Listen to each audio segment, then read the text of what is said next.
어제 저희가 창세기 1장에서 하나님께서 천지를 어떻게 창조하셨는지 살펴보았습니다. 하나님께서 천지를 창조하시기 이전의 상태가 혼돈, 공허, 흑암이었습니다. 하나님께서는 이 세 가지를 가라사대 말씀을 집어넣어서 처리하셨습니다. 아름다운 풍성한 창조의 세계로 바꾸신 것입니다. 유일한 방법이 가라사대 말씀입니다. 이 말씀이 들어가니까 이 혼돈은 질서로 바뀌고, 공허는 풍성한 체험으로 바뀌고, 흑암은 빛의 세계로 바뀌었습니다. 아름다운 천지 창조가 완성된 거죠.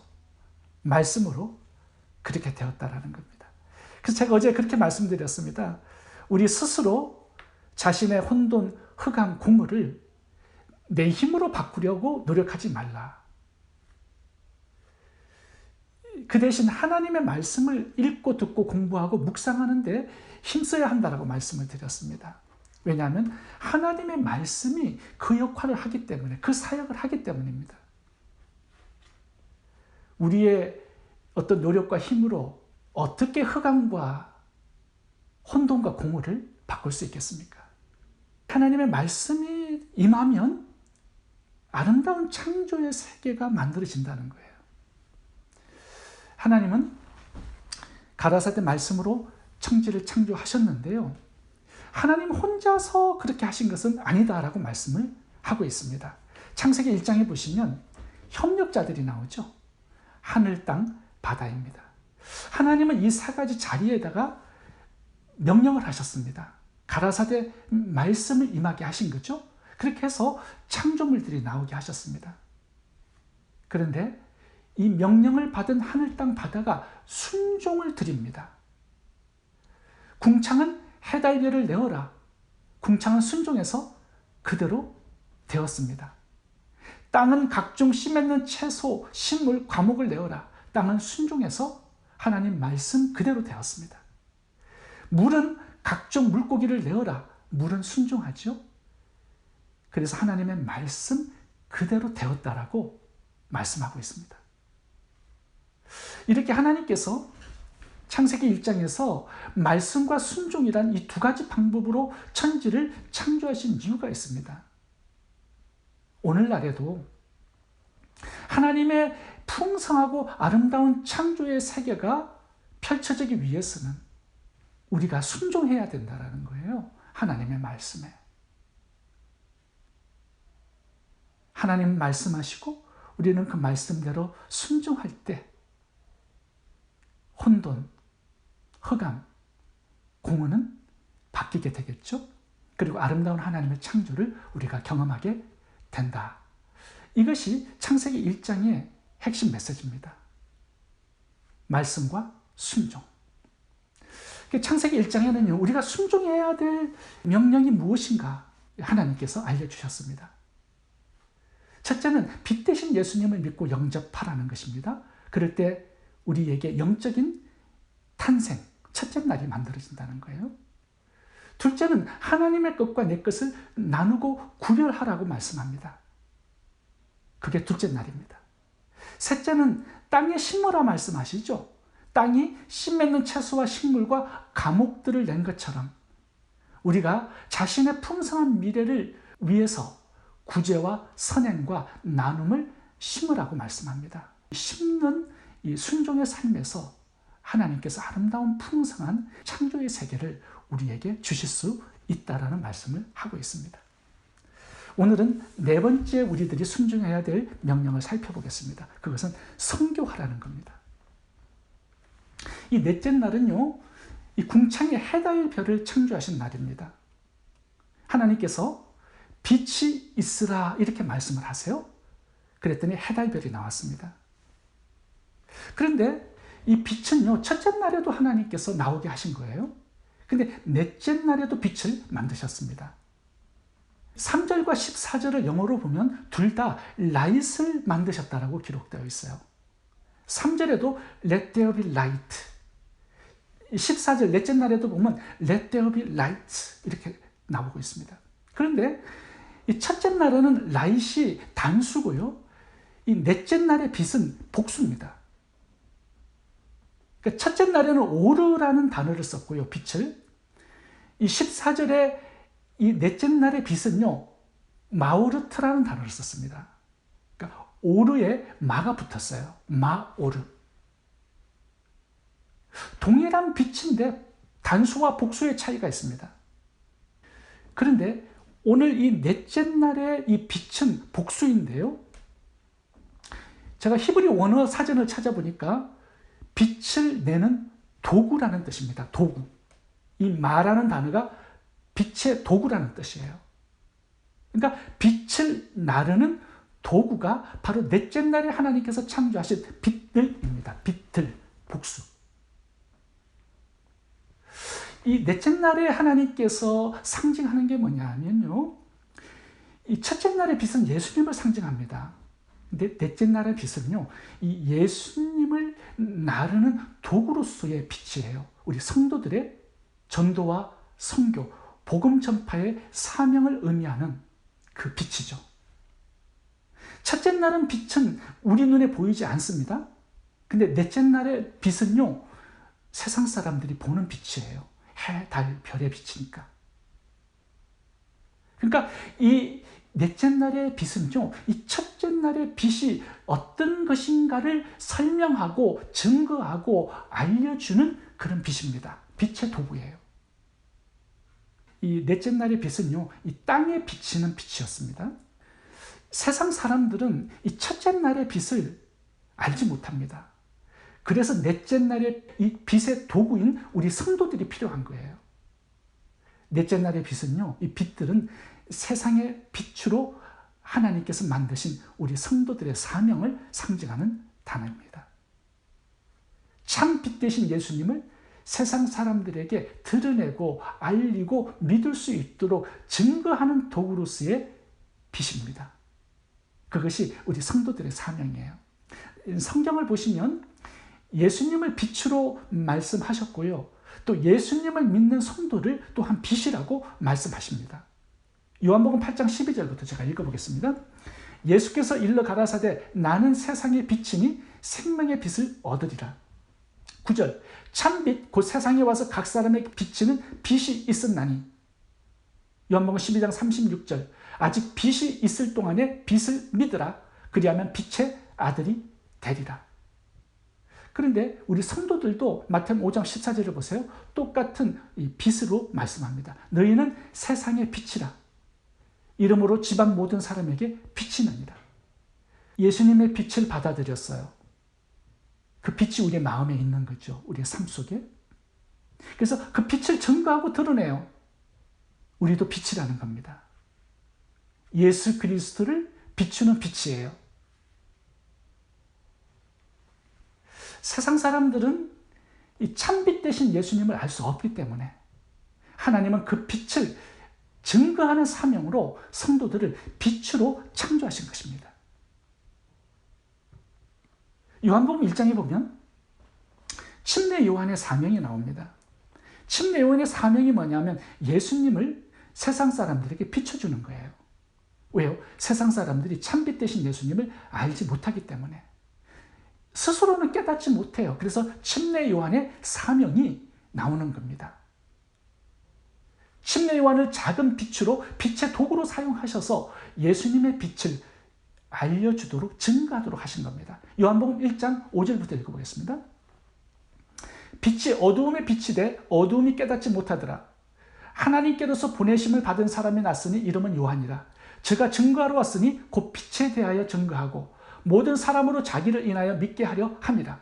그는 이 빛이 아니요 이 빛에 대하여 증거하러 온 자라.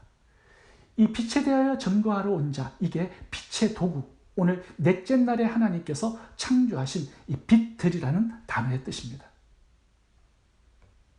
참빛 곧 세상에 와서 각 사람에게 비치는 빛이 있었나니 그가 세상에 계셨으며 세상은 그로 말미암아 지은 바 되었으되 세상이 그를 알지 못하였고 자기 땅에 오며 자기 백성이 영접하지 아니하였으나 영접하는 자 곧 그 이름을 믿는 자들에게는 하나님의 자녀가 되는 권세를 주셨으니. 하나님의 자녀가 되는 이 권세를 주시는 참빛 대신 예수 그리스도를 세상 사람들에게 증거하고 알리고 깨닫게 하도록 하는 그 역할이 빛들인 우리 성도들의 사명입니다. 이 사명으로 살아갈 때 우리는 넷째 날에 삶을 사는 겁니다. 넷째 날이 있는 인생이 되는 겁니다. 그렇다면 세상의 빛으로 하나님께서 우리를 불러주셨는데, 예수님을 증거하는 사명으로 우리를 세워주셨는데, 빛의 증거자들인 우리 성도들에게 필요한 것은 무엇인지 5가지로 살펴보겠습니다. 이것이 넷째 날에 있어야 할 요소들입니다. 빛의 증거자들인 성도들에게 필요한 5가지 요소들입니다. 첫 번째는요, 복음입니다. 복음이 있어야 돼요.